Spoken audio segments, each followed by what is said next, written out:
నేతి బీరకాయలో నెయ్యి లేనట్టుగా పురాణం వారి ఇంటి పేరు పెట్టుకొని పురాణాలెన్నో తెలియకుండా ఉండే పరిస్థితి ఉండకూడదు. అందుకని నీవు పురాణాలని చెప్పాలి అని ఆదేశాన్ని జారీ చేసినారు. అప్పటి నుండి గౌరీశంకర దేవాలయంలో పాత బజారు కరీంనగర్లో అష్టాదశ పురాణాలు, మహాభారతము మొదలైనటువంటివి ప్రవచనం చేయడం వలన మా ఇంటి పేరును మళ్ళీ నేను సార్థకం చేసుకునేవాడిని నాను అని భావిస్తున్నాను. వారి ద్వారా మేము కృష్ణ యజుర్వేదంలోని అనేక మంత్రాలను, సంహిత, బ్రాహ్మణ, అరణ్యకాలను, పదము, క్రమాంతము అధ్యయనం చేసినాము.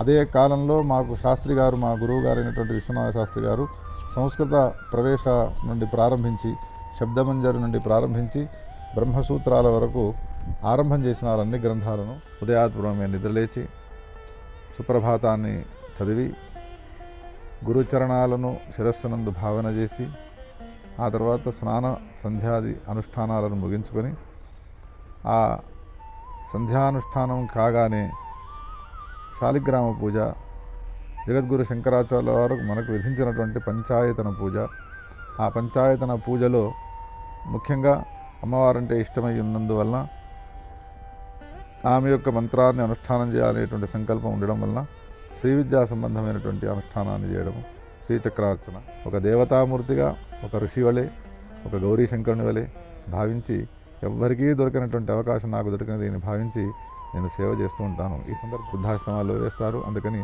అటువంటి పనిని చేయబోకండి, తల్లిదండ్రులను ప్రేమించండి, వాళ్ళ ఆశీర్వాదాలను పొందండి అనే విషయాన్ని తెలియజేస్తాను.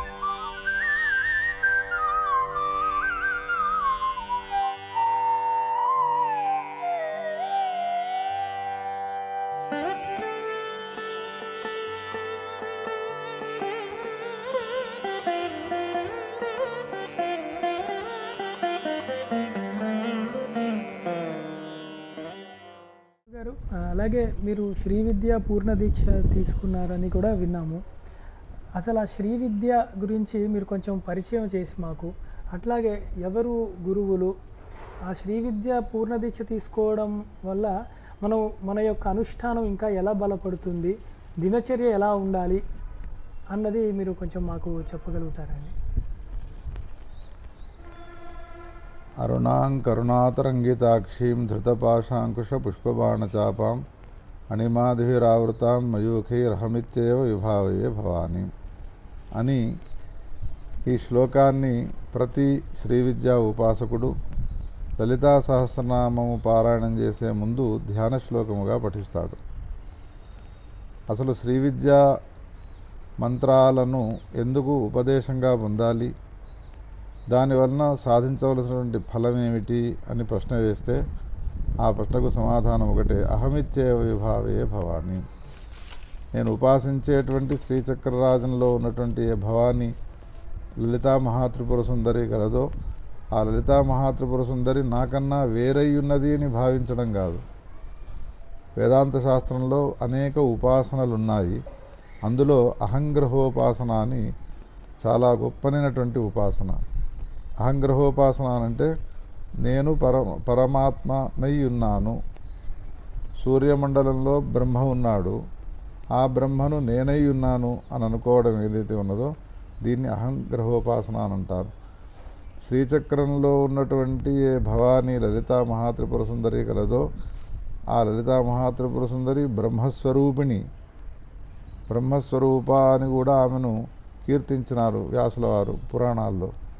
అటువంటి బ్రహ్మస్వరూపిణి అయినటువంటి ఆ లలితా మహాత్రిపుర సుందరి నాకన్నా వేరు కాదు, నేను ఆమెనే అయ్యున్నాను అనేటువంటి యొక్క భావాన్ని పొందడం కోసమై శ్రీ విద్యా మంత్రాలను ఉపాసన చేస్తూ ఉంటారు.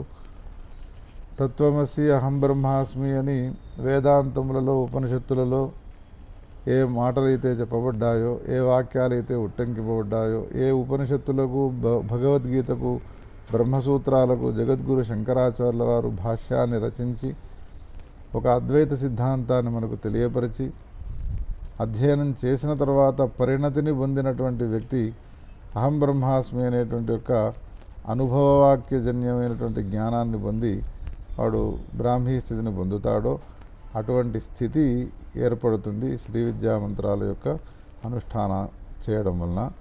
అందుకని అటువంటి అనుష్ఠానాన్ని మా అందరికీ ఈ ప్రాంతంలో ముఖ్యంగా మా గురువరేణ్యులు శ్రీ శాస్త్రుల విశ్వనాథ శాస్త్రి గారు వారు పూర్ణ దీక్షను స్వీకరించి ధర్మసమ్రాట్ ఇదిచక్ర చూడామణి కరపాత్రి స్వామివారి సమీపంలో ఈ ప్రాంతంలో కనుమరుగైనటువంటి శ్రీ విద్యా అనుష్ఠానాన్ని మళ్ళీ ఉద్దీపనం చేయడం కోసమై చాలామంది మా శిష్యులకందరికీ కూడా సామూహికంగా ఒక తరువాయి 10 మందికి, ఇంకొక తరువాయి 10 మందికి, ఇట్లా ఒక 15-20 మందికి పూర్ణ దీక్షను అనుగ్రహించినారు.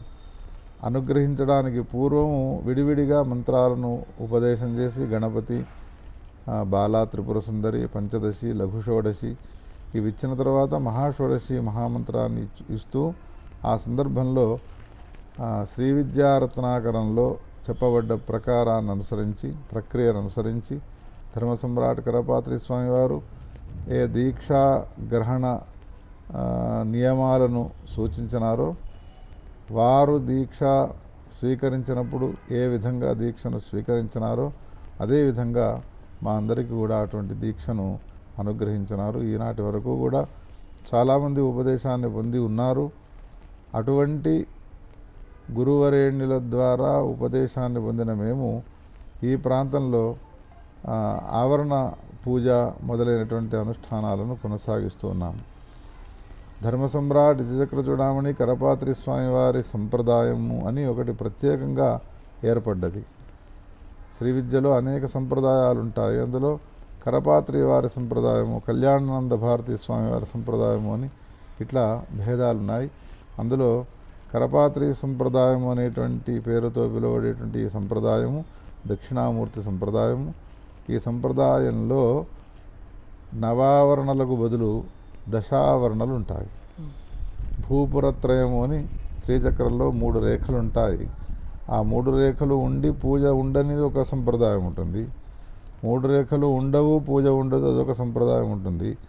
3 రేఖలు ఉండి పూజ ఉండేది ఒక సంప్రదాయం ఉంటుంది, అది దక్షిణామూర్తి సంప్రదాయము. అది మా కరపాత్రి స్వామి వారి యొక్క సంప్రదాయము అనే విషయాన్ని ఈ సందర్భంలో తెలియపరచాలి. ఈ విధంగా శ్రీ విద్యా అనుష్ఠానము చేసినటువంటి వ్యక్తులు ఈ ప్రాంతంలో మా గురువరేణ్యుల ద్వారా ఉపదేశాన్ని పొంది చాలామంది అమ్మవారి యొక్క అనుగ్రహానికి, కృపా కరుణాకటాక్షాలకు గురైనటువంటి వ్యక్తులు ఉన్నారు. ఈ ప్రాంతంలో సాక్షాత్కరింపబడ్డటువంటి అమ్మవారు అంటే అమ్మవారు వాళ్ళకు కొంతమందికి స్వప్నంలో సాక్షాత్కరించినది, కొంతమందికి కళ్ళ ముందు సంచారం చేస్తూ నడయాడే దైవం అన్నట్టుగా భావనను పొందినటువంటి మహానుభావులు ఉన్నారు. మంత్రాలకు చింతకాయలు రాలుతాయా అని అంటారు కొంతమంది హేతువాదులు. 100కి 100 వాళ్ళు మంత్రాలకు చింతకాయలు రాలించవచ్చును. అనుష్ఠాత గనుక ఒకవేళ సరి అయినటువంటి రీతిలో అనుష్ఠానాన్ని చేసినాడు అంటే, అటువంటి గురువే కనుక లభించినాడు అంటే తప్పకుండా మంత్రానుష్ఠానం వలన సాధించలేనిదంటూ ఏదీ లేదు, అన్నిటినీ కూడా సాధించగలుగుతాం అనేటువంటి రుజువును చేయించినారు మా గురువరేణ్యులు. అట్లా శ్రీ విద్యా సంప్రదాయం అనేటువంటిది ఏర్పడ్డది. అనేక సందర్భాల్లో వారు శ్రీ విద్యా మంత్రభాష్యం కూడా ప్రవచనం చెప్పుతూ ఉండేవారు. శ్రీ విద్యా మంత్రభాష్య ప్రవచనాన్ని సమూహంగా ఓ 20 మంది 30 మంది కలిసి శ్రీచక్రాన్ని అర్చన చేసి అందులో వచ్చేటువంటి లోటుపాట్లు ఏ సందర్భంలో ఏ మంత్రాన్ని వినియోగించాలి, పాత్రాసాధన చేసే సమయంలో ఎట్లా పాత్ర ప్రయోగం చేయించాలి, ఇవన్నీ పెద్ద పెద్ద మహాత్ములంతా కూర్చొని ఉంటూ ఉండగా నన్ను చిన్నతనంలో కూర్చుండబెట్టి ఆ పాత్రాసాధన అవన్నీ కూడా నాతో చేయించేవారు. ఎంతటి వాత్సల్యమూర్తి వారు. ఈ విధంగా ఒక చిన్న విషయాన్ని నేర్పడం కోసమని కోడలు కొత్తగా వచ్చిన తర్వాత అత్తగారు ఎట్లయితే వెంట ఉంటూ వంటను నేర్పిస్తూ ఉంటుందో ప్రేమతో, అదేవిధంగా కేవలం మంత్రదీక్షను ఇవ్వడమే కాకుండా దానికి సంబంధించినటువంటి ప్రక్రియా విధానాన్ని కూడా నేర్పడం అనేటువంటిది అది మేము చేసుకున్నటువంటి సౌభాగ్యం. అటువంటి గురువరేణ్యులు ఇంకా ఎవరికీ దొరకరేమో అని అనిపిస్తుంది. వాత్సల్యమూర్తి మా ఉభయ గురువులు అంటే వేదాన్ని చెప్పినటువంటి మాణిక్య సోమయాజుల వారు అటువంటి వారే మాకు దొరికినారు.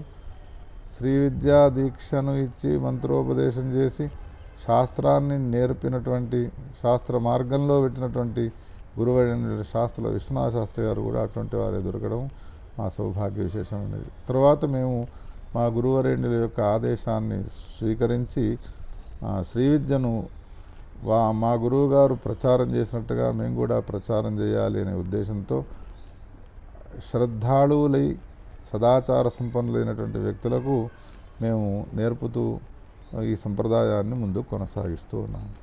చాలా సంతోషం గురుగారు, ఎన్నో విషయాలు చెప్పారు శ్రీ విద్య గురించి. అంటే ఈ లౌకిక ప్రపంచంలో ఉంటున్నారు చాలామంది, వారికి ఇలాంటి శ్రీ విద్య వచ్చే అంటే మీ ద్వారా కానీ అందుకునే ఒక లాభం భాగ్యం కావాలి అంటే ఎలాంటి సదాచారాన్ని కనీసంలో కనీసం వాళ్ళు పాటిస్తే మొట్టమొదట వాళ్ళ అనుష్ఠానం బాగుంటుంది, వారికి యోగ్యత అన్నది పెరుగుతుందో చెప్పగలరు అని? మంత్రానుష్ఠానం చేసే సమయంలో నియమ పరిపాలన తప్పనిసరి.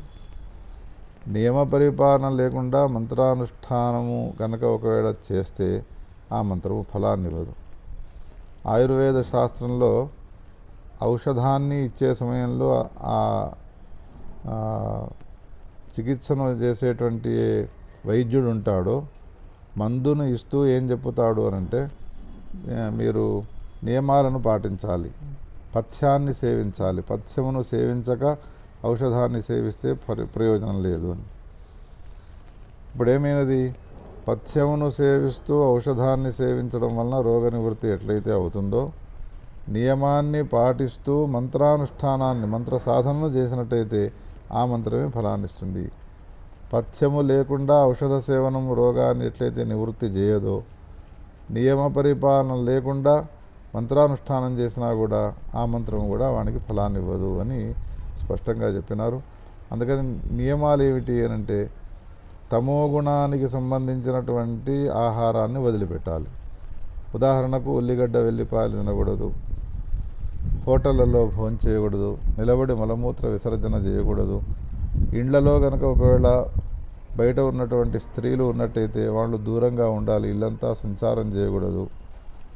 అయినంత వరకు స్వయం పాకం చేసేటువంటి యొక్క వ్యవస్థ, అంటే స్వయం పాకం అనంటే తాను వండుకొని తిన్నటువంటి ఆహారాన్నే సేవించడం ఉత్తమమైనటువంటి పక్షము. భోజనాలకు వెళ్లకుండా ఉండాలి. ఎందుకు ఈ నియమాలు అనంటే ఆహార శుద్ధవు సత్వశుద్ధి అని శాస్త్రంలో ఉన్నది కాబట్టి, జగద్గురు శంకరాచార్యుల వారు పదే పదే ఉట్టంకిస్తారు కాబట్టి మనము తినేటువంటి ఆహారము శుద్ధముగా ఉంటే మనస్సు శుద్ధముగా ఉంటుంది, మనస్సు శుద్ధముగా ఉంటే మంత్రానుష్ఠానము కూడా శుద్ధముగా ఉంటుంది. కావున చేసేటువంటి మంత్రానుష్ఠానము సందర్భంలో మనస్సు వైకల్యాన్ని చెందకుండా ఉండాలి అంటే ఆహారం మొట్టమొదట అటువంటిది ఉండాలి. అందుకని నియమ పరిపాలనతో కూడుకున్నటువంటి నియమాల్లో ముఖ్యంగా ఇంకొకటి, ఉపనీతుడైనటువంటి వ్యక్తి అయి ఉండి సంధ్యావందనం చేస్తూ వినయవంతుడై ఉండి కొంటె ప్రశ్నలు వేయకుండా గురువు యందు దైవభావాన్ని కలిగి ఉండేటువంటి లక్షణాలు చాలా చెప్పబడ్డాయి. అందుకని మా గురువుగారు పదే పదే చెప్తుండేవారు, మంత్రాన్ని అడగగానే ఇవ్వకూడదు, గురువు శిష్యుడిని పరీక్షించాలి, శిష్యుడు కూడా గురువును పరీక్షించాలి. గురు లక్షణాలు అని ఉన్నాయి శాస్త్రంలో, శిష్య లక్షణాలు అని ఉన్నాయి. అవి రెండూ పొసిగినప్పుడు ఈ మంత్రానుష్ఠానానికి చక్కని ఒక అవకాశం దొరుకుతుంది. అట్లా పరీక్ష చేసి శిష్యుడిని ఎన్నుకొని యోగ్యుడైన వాడు ఈ శిష్యుడు అన్నప్పుడు మాత్రమే మంత్రానుష్ఠానాన్ని వానికి ఇవ్వాలి అని శాస్త్రవచనం. దాన్ని అనుసరించి ఇప్పుడు మా గురువుగారి ఆదేశాన్ని పురస్కరించుకొని అనుష్ఠానాన్ని చేసేటువంటి వ్యక్తులకు మంత్రోపదేశం చేయడం కూడా జరుగుతుంది. అర్థమైంది గురువుగారు. ఈ దుర్గా నవరాత్రుల్లో, దేవీ నవరాత్రుల్లో ఎంతో వైభవంగా ఇక్కడ కరీంనగర్లో మీ స్వగృహంలో ఎంతోమందికి అన్నదానాలు కూడా చేస్తూ అదే సమయంలో మీరు ఏకధాటిగా అర్చనలు చేసుకుంటూ అలాగే భజనలు జరుగుతూ ఉంటాయి. ఒక పక్క సుమంగళి పూజలు, బాలా పూజలు, అలాగే దంపతులకి పూజలు, ఇవన్నీ చేస్తూనే నడుస్తూనే ఒక ఎంతో వైభవపేతంగా చూసిన దృశ్యాలు మేము అనేక సార్లు దర్శించాం గురువుగారు. కొంచెం సంక్షేపంగా అసలు అంటే ఉపాసన అంతగా ఎలాగా మీరు చేస్తున్నారు, అలాగే ఇంట్లో వాళ్ళ సహకారం కూడా మేము చూసాం ఎంతో వైభవంగా. ఆ అదృష్టం ఎలాగ లభించింది అని, అమ్మవారి మీద భక్తి ఎన్ని గంటలు మీరు ఏమి చేస్తారు ఆ దినచర్యలో ఆ నవరాత్రుల్లో? ఇది శరత్కాలే మహాపూజ క్రియతే యాచవార్షికి అని మార్కండేయ పురాణంలో చెప్పబడ్డది. అమ్మవారికి నవరాత్రులు సంవత్సరంలో 4 వస్తాయి. చైత్రంలో, ఆషాఢంలో, ఆశ్వీజంలో, మాఘంలో. ఈ 4 నవరాత్రుల్లోకెల్లా శ్రేష్టమైనటువంటి నవరాత్రులు శరత్కాలంలో వచ్చేటువంటి ఆశ్వీజ నవరాత్రులు. ఆ ఆశ్వీజ నవరాత్రులలో సరి అయినటువంటి రీతిలో అనుష్ఠానాన్ని కనుక ఒకవేళ చేసినట్టయితే అమ్మవారి పరిపూర్ణ అనుగ్రహం లభిస్తుంది అని మా గురువుగారు మాకు బోధించిన దాన్ని దృష్టిలో ఉంచుకొని అనుష్ఠానాన్ని కొనసాగిస్తున్నాము. రెక్కలున్నంత ఎగరాలి అనే శాస్త్రాన్ని అనుసరించి అల్పముగా ఆరంభం చేసినాము. అమ్మవారి అనుగ్రహంతో ఇప్పుడు విప్రాణాం భోజనైర్హోమి ప్రోక్షణీయైరహర్నిశం అన్యైశ్చ వివిధైర్భోగై ప్రధానైర్వత్సరేణ యాని ఆ మార్కండేయ పురాణంలోనే చెప్పినట్టుగా విప్రాణాం భోజనై హోమై బ్రాహ్మణులకు భోజనం పెట్టుతూ సువాసనలకు ముత్తైదులకు సేవ చేస్తూ ఇట్లా చేసినటువంటి ఒక నవరాత్రులు చాలా శ్రేష్టం అనే దాన్ని దృష్టిలో ఉంచుకొని ఆరంభం చేసినాము. వ్యాసుడు ఒక వ్యవస్థను చేసినాడు. సత్యనారాయణ వ్రతం చేసే వాళ్ళు ఎవరైతే ఉంటారో వాళ్ళు బంగారు కలశాన్నే పెట్టుకొని సత్యనారాయణ వ్రతం చేయాలి అని శాసించలేదు. ఒకవేళ అటువంటి శాసనం చేస్తే వాళ్ళు ఎవరు నవరాత్రులు సత్యనారాయణ వ్రతాన్నే చేసుకునేవాళ్ళు కాదు. ఏమన్నాడు? మట్టితో కలశాన్ని పెట్టి పూజించండి అన్నాడు. వాని యోగ్యత మట్టితో కలశాన్ని పెట్టుకుని పూజించే యోగ్యతను అనుసరించి చేసినాడు. వచ్చేసరికి రాగి కలశం వచ్చినది. అదే అనుష్ఠానాన్ని కొనసాగించినాడు. ఇంకో సంవత్సరం వెండి కలశాన్ని పొందినాడు. ఆ తర్వాత క్రమంగా బంగారు కలశాన్ని కూడా పెట్టుకోగలిగినాడు. ధర్మమును అనుష్ఠానం చేస్తూ ఉండడం వలన ఈ విధంగా శ్రేయస్సు ప్రేయస్సు రెండూ కూడా లభిస్తాయి అనే దాన్ని దృష్టిలో ఉంచుకొని చేస్తూ ఉంటాము. ఆహారాన్ని స్వీకరిస్తే నిద్ర వస్తుంది. అందుకని నిరాహారై యతేంద్రియై అని ఆ వ్యాసుడే చెప్పినాడు. నిరాహారులయ్యుండి ఇంద్రియాలను జయించినటువంటి వారయ్యుండి అనుష్ఠానాన్ని చేయాలమ్మ వారి యొక్క అనుష్ఠానమును. కారణం ఏమిటి అనంటే ఆయా కాలాల్లో ఆయా పూజలు జరగాలి. ఒక్కొక్క కాలానికి సంబంధించినటువంటి పూజను 2-3 గంటలు మనం చేయాల్సి వస్తుంది. కాబట్టి అపరాహ్న కాలంలో 2 గంటలకు ప్రారంభం చేసి 5 దాకా కొనసాగించాలి. మలమూత్ర విసర్జన చేయకుండా ఉండాలంటే నీళ్లు తాగకుండా ఉండాలి, ఆహారాన్ని సేవించకుండా ఉండాలి. అట్లా ఉన్నప్పుడు మాత్రమే అది సాధ్యమవుతుంది. అందుకని నిరాహారులమై అనుష్ఠానాన్ని కొనసాగిస్తుంటాం. మళ్ళీ రాత్రిపూట 10 గంటల వరకు శ్రీచక్రార్చన నవారణార్చన కాగానే మళ్ళీ వారాహి పూజ ప్రారంభం కావాల్సి ఉంటుంది. అందుకని ఏకాసనంలో కూర్చొని ఆ వారాహి పూజ 1 గంట 2 దాకా ముగించుకొని ఒక అరగంటో గంటో విశ్రాంతి తీసుకొని మళ్ళీ పరాపూజకు సిద్ధం కావాలి. 3:30 గంటలకు పరాపూజ అవుతూనే మళ్ళీ గణపతి పూజకు కూర్చోవాలి. అది కాగానే మళ్ళీ స్నానం నిత్యకర్మానుష్ఠానాలు కావాలి. అందుకని అదొక క్షణకాలము కూడా విరామాన్ని ఇవ్వనటువంటి అనుష్ఠానము. నిజానికి ఈ అనుష్ఠానం అనేటువంటిది ఏదైతే ఉన్నదో ఇది 365 రోజులు కొనసాగాలి. కానీ సాంసారిక జీవనంలో అది కుదరదు అనే దాన్ని దృష్టిలో ఉంచుకొని మా గురువరేణుల యొక్క ఆదేశాన్ని స్వీకరించి నవరాత్రుల్లో విశేషమైనటువంటి రోజుల్లో ఈ విధంగా వ్యవస్థను చేసుకుంటూ అమ్మవారి యొక్క అనుగ్రహాన్ని పొందుతున్నాను. చాలా గొప్ప విషయం గురువుగారు. గురువుగారు, అయితే ఇక్కడ ఈ శ్రీ విద్య అన్నది ఎంత గొప్పది అన్నది మీ మాటల్లో స్పష్టంగా తెలుస్తుంది. కొన్ని ఈ ఇంటర్నెట్ మాధ్యమాల్లో వాటిలో చూస్తున్నాము, వీళ్ళు ఒక ప్యాకేజీ లాగా, అంటే ఇన్ని వేల రూపాయలు కడితే మీకు ఈ మంత్రం ఇస్తాము, ఇది శ్రీ విద్యనే అని చెప్తున్నారు వీళ్ళు. అలాగే వాళ్ళు ఏదో సమూహాన్ని పెంచుకుందామని, అలాగే ధనార్జనకి అన్నట్టు అలా గురువులు అయ్యి మీరన్న సదాచారాలు అవి వాళ్ళు పర్వాలేదు అని అంటున్నారు. ఇది ఎంత ప్రమాదకరము, దీని నుంచి నిజమైన జిజ్ఞాసులు ఎలాగా తప్పించుకోవాలి, జాగ్రత్త పడాలి అని ఒక 2-3 సలహాలు మీ ద్వారా వినాలని గురువుగారు. సామాన్యంగా ఆధునాతన కాలంలో పరిస్థితులు ఎట్లా మారిపోయినాయి అంటే, పరీక్షలోకాన్ కర్మచితాన్ బ్రాహ్మణో అని మన వేదశాస్త్రాలు చెబుతుంటే పరీక్షలు చేసే అవసరం లేకుండానే, ఇప్పుడు ఉదాహరణకు ఏ పరీక్షలు రాయడు వాడు వాడికి సర్టిఫికెట్ వస్తుంది. సర్టిఫికెట్ ఎక్కడి నుంచి వచ్చింది అంటే ఫలానా యూనివర్సిటీ నుండి నేను తీసుకున్నాను అని. చదవలేదు కదా నీకు సర్టిఫికెట్ ఎట్లా వచ్చింది? అయ్యో, సర్టిఫికెట్ కోసం చదవలసిన అవసరం ఏమున్నది కనుక ₹1,00,000 2 లక్షలు కడితే వాడు సర్టిఫికెట్ ఇస్తాడు. తద్వారా నేను డాక్టర్ని పెట్టుకోవచ్చును అని ఈ విధంగా అధునాతన కాలంలో సౌకర్యాలు ఏర్పడ్డట్టుగా పూర్ణ దీక్ష అనేటువంటిది పెద్ద కష్టపడాల్సిన అవసరం లేదు. మీకు గంటలో మీకు మొత్తం పూర్ణ దీక్షను మేము చేస్తాము అని. మొన్న ఈ మధ్య ఎవరో తారసపడ్డారు, అయ్యా మేము పూర్ణ దీక్షను స్వీకరించినాము అన్నారు. ఎన్ని రోజులు పట్టినదయ్యా మీకు అనుష్ఠానాన్ని ఆ దీక్ష ఇవ్వడానికి మీ గురువుగారు ఇంత కష్టపడి ఉండవచ్చునంటే, కష్టమే ఉందండి, కూర్చోమన్నారు, నాకు మంత్ర దీక్ష ఇచ్చినారు, సుమారు 15-20 నిమిషాల్లో కార్యక్రమం అంతా అయిపోయినది, నీవు పూర్ణ దీక్షతో అయినావు అన్నారు. ఇది సమంజసమైనటువంటిది కాదు ఈ సమస్య. ఇంకో విచిత్రమైనటువంటి ఘటనను చూసినాము. ఒక చోట మేము ఎటో ప్రయాణమే వెళుతున్నాము, మార్గ మధ్యంలో అశ్వమేధయాజీ అని ఒక పేర్లతో కూడుకున్నటువంటి ఉత్తరీయాన్ని నమశివాయ అని ఉన్నట్టుగా అశ్వమేధయాజీ అనేటువంటిది వేసి ఆయన మెడలో వేసున్నాం. ఏమయ్యా తమరు అశ్వమేధయాజీ అనే ఈ ఉత్తరీయాన్ని వేసుకున్నారు ఏమిటి అని ప్రశ్న వేస్తే, నేను మొన్న ఈ మధ్య అశ్వమేధ యాగం చేసినానండి అన్నాడు.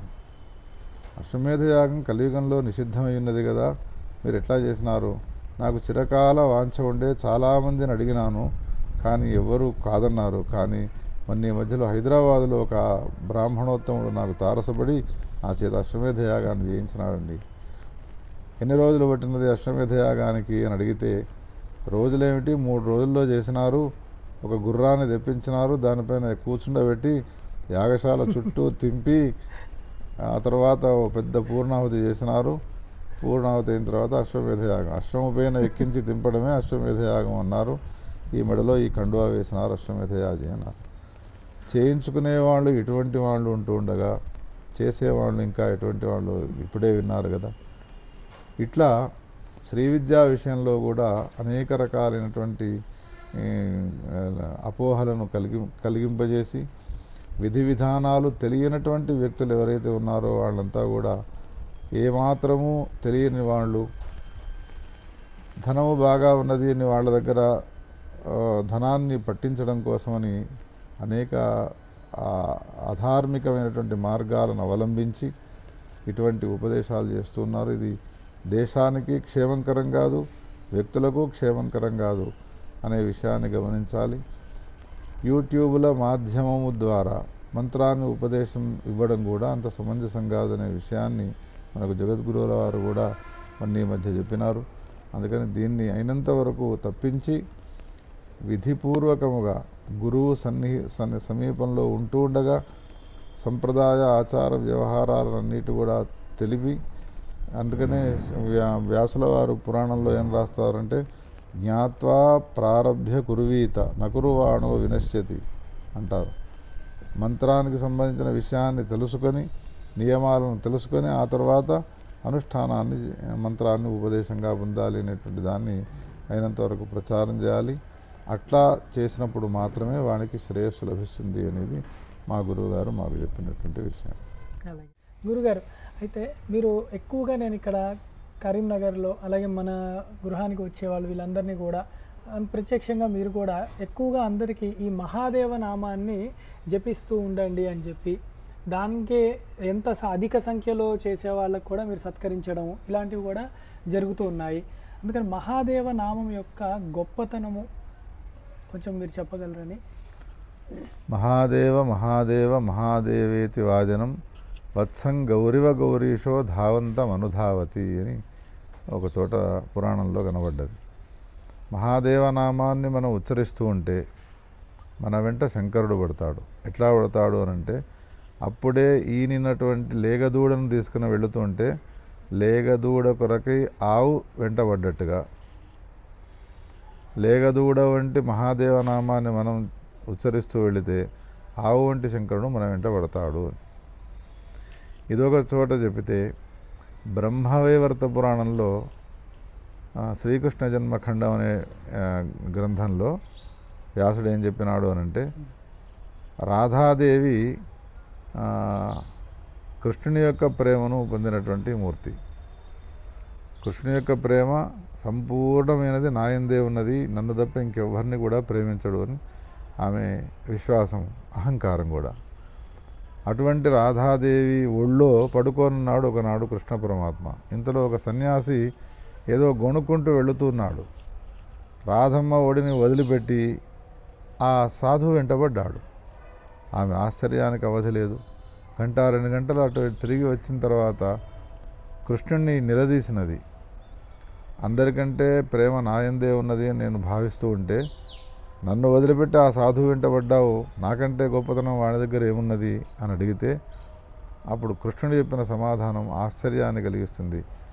మహాదేవ నామ శ్రవణ లోభత అని అంటాడు. ఆ వెళ్ళేవాడు వట్టిగా వెళ్ళలేదు. వెళ్ళేవాడు ఏమనుకుంటూ వెళ్ళినాడు తెలుసిన, మహాదేవ మహాదేవ అనుకుంటూ వెళ్ళినాడు. వెళితే నీవెందుకు వెళ్ళినావయ్యా అని రాధాదేవి అడిగితే నామ శ్రవణ లోభత, ఆ నామాన్ని వినాలనేటువంటి లోభిత్వంతో నేను వాడిని వెంటబడ్డానే. అంటే తాత్పర్యం ఏమైనది, నీవు ఎంత ప్రేమ నా పైన కురిపిస్తాడు అని నీవు అనుకున్నావో నీ పైన ఉండే ప్రేమ కంటే మహాదేవ నామూ పైన నాకంత ప్రేమ ఉన్నది. ఏ తర్వాత ఇప్పుడు ఏమైనది, మధ్యవర్తులను మనం ఆలోచించాలి అని అంటే మన వెంట శంకరుడు పడాలి అని అంటే మహాదేవ నామాన్ని ఉచ్చరించాలి. లేగదూడ వెంట ఆవు పడ్డట్టుగా పడతాడు. కృష్ణుడు మన వెంట పడాలి అని అన్నా బ్రహ్మవేత్త పురాణాన్ని అనుసరించి మహాదేవ నామాన్ని ఉచ్చరించాలి అని.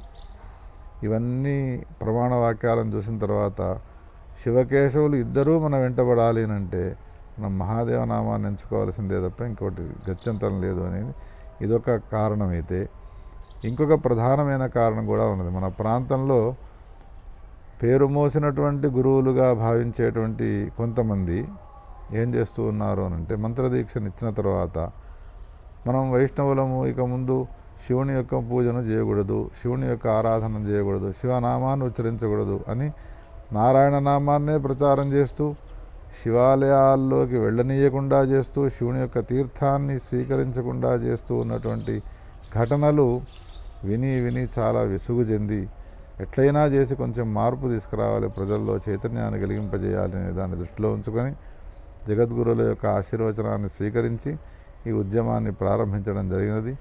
ఈనాడు మా కరీంనగర్లో మాత్రమే కాదు చాలా ప్రాంతాల్లో మహాదేవనామం విస్తృతంగా ప్రచారం అవుతున్నది. గురువుల యొక్క ఆదేశము అనుగ్రహము విశేషం వలన, మా గౌరీశంకరుని యొక్క అనుగ్రహం వలన మహాదేవనామ శతకోటి నామ జపం చేయాలనేటువంటి దాన్ని దృష్టిలో ఉంచుకొని మాధ్యమం ద్వారా వాట్సాప్లో పురాణనిధి అనేటువంటి యొక్క యాప్ను ఓపెన్ చేస్తే అందులో మహాదేవనామ జపం అని వస్తుంది. ఏది విడిచినా విడవకపోయినా ఇవాళ కాలంలో సెల్ ఫోను ఉండని వాళ్ళు ఎవరు ఉండరు. దాని అయితే వదిలిపెట్టలేదు. భార్యను వదిలిపెట్టుంటారు, పిల్లలను వదిలిపెట్టుంటారు, కానీ సెల్ ఫోన్ను మాత్రం వదిలిపెట్టి ఉండరు అనే దాన్ని దృష్టిలో ఉంచుకొని ఆ సెల్ ఫోన్నే ఆ సాధనగా చేసుకొని నామజపాన్ని ఎందుకు చేయించకూడదు అనేటువంటి ఒక సంకల్పం కలిగి ఆ ఉద్యమాన్ని ప్రారంభం చేసినాము. ఇప్పటికే 5-6 నెలలలోనే సుమారు 30 కోట్ల నామజపం జరిగినది. మొన్న ఒక నెలలోనే 10 కోట్ల నామజపాన్ని చేసినారు ఆ మాధ్యమం ద్వారా. అందుకని ఇది విస్తృతంగా 100 కోట్ల జపం చేసి ఒక పెద్ద బృహత్తర కార్యక్రమం చేయాలి. మహాదేవ రసికులను తయారు చేయాలి, మహాదేవ గణాన్ని ఒకదాన్ని ఏర్పాటు చేయాలనేటువంటి దాన్ని దృష్టిలో ఉంచుకొని ఉద్యమం జరుగుతున్నది.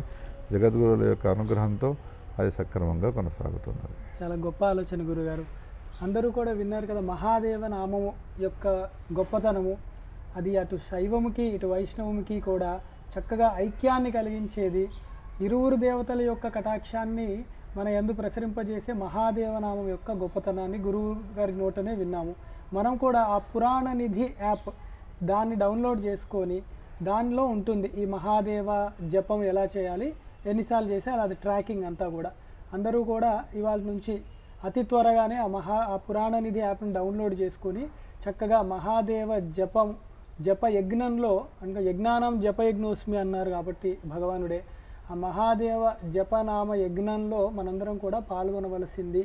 ఆ గురువుల యొక్క కటాక్షాన్ని, ఆ భగవంతుడి యొక్క కటాక్షాన్ని కూడా మనం పొందవలసింది అని ఒక మనవి. గురుగారు, మీకు కాలక్షేపము ఉంటుందా? అంటే మీకు అసలు మీకంటూ కొంత సమయాన్ని మీరు వెచ్చించుకొని ఏదన్నా ఆ సమయంలో ఏం చేస్తారు? ఇప్పుడు మేము ఉన్నాము, ఏదో సమయం అంటే కొందరు ఏదో టీవీ చూడడము, ఏదో ఆటలు ఆడుకోవడానికి వెళ్ళడము, లేదా ఒక బంధువుల ఇంటికి వెళ్ళడం, ఇది కాలక్షేపంగా పెట్టుకుంటారు. ఇప్పుడు ఇందాక మీరు చెప్పిన దాన్ని బట్టి చూస్తే మీకు అసలు సమయం అంటూ వ్యక్తిగతంగా ఏదన్నా కోరుకుంటున్నారా అన్నది తెలియదు. ఒకవేళ మీకంటూ ఒక కొంత సమయం అంటూ వస్తే ఒక 10 నిమిషాలు అరగంటనో మీరు ఏమి చేయడానికి ఇష్టపడతారు? చాలా మంచి ప్రశ్న. సామాన్యంగా ఈ ప్రశ్నను వినగానే క్రికెట్ ఆడతానో చిర్రగోని ఆడతానో అనే సమాధానం చెప్పుతారు కావచ్చు గురుగారు అని అనుకుండవచ్చు. అటువంటి అవకాశం లేదు. ఆ ఆటల యందు ఆసక్తి చిన్ననాటి నుండి లేదు. కానీ ఒకదాని యందు మాత్రం ఆసక్తి ఉన్నది. అది ఏమిటి అంటే వార్తలు చూడాలి అని. దేశానికి సంబంధించినటువంటి విషయంలో ఏం జరుగుతున్నది, మా ధర్మ సమ్రాట్ కరపాత్రి స్వామివారి ఉద్యమాలను గురించి చిన్నతనంలో అన్నీ విన్న తర్వాత వారు దేశక్షేమం కోసమై బ్రాహ్మణ జన్మ ఎత్తినవాడు కనుక ఒకవేళ పాటుపడకపోతే వాడు చేసేటువంటి అనుష్ఠానం అంతా కూడా నిర్వీర్యమైపోతుంది అని భాగవతంలోని ఒక శ్లోకాన్ని ఉట్టంకించి సూచించేవారు. అందుకని దేశం కోసం సర్వసంగ పరిత్యాగం చేసినటువంటి సన్యాస వృత్తిని అవలంబించినటువంటి ధర్మ సమ్రాట్ కరపాత్రి స్వామివారు కూడా రామరాజ్య పరిషత్ అనేటువంటి పరిషత్తును స్థాపించి రామరాజ్యాన్ని తీసుకురావాలి అనేటువంటి ఒక దిశలో ప్రయాణం చేసినటువంటి వారిని ఆదర్శంగా తీసుకొని దేశంలో ఎక్కడ ఏ అనర్థం జరుగుతున్నది, ఏ అధర్మాన్ని చేస్తున్నారు, దానికి సంబంధించినటువంటి పరిష్కార మార్గాలు ఏమైనా ఉన్నాయా అనేటువంటి అన్వేషణ చేస్తూ దానికి తగ్గట్టుగా ధర్మానుష్ఠానం చేయాలనేటువంటి ఒక ఉత్సాహం ఉన్నది. కావున అవకాశం ఉన్నప్పుడల్లా తినే సమయంలోనో లేకపోతే నిద్రపోయే సమయంలోనో ఈ వార్తలు చూడడం అనేటువంటిది ఒకటి అలవాటుగా ఉన్నది. అది కూడా దేశక్షేమం కోసం చేసేటువంటి పని కాబట్టి అది అధర్మము కాదేమో అని నాకు అనిపిస్తుంది. అలాగే గురుగారు, మీ ఇష్టదేవత ఎవరు అని అడిగితే అది ఎవరని మీరు చెప్తారు? ఇష్టమైన ఆదర్శమైన వ్యక్తి, వీటిలో మీకు నచ్చిన పురాణం ఏది?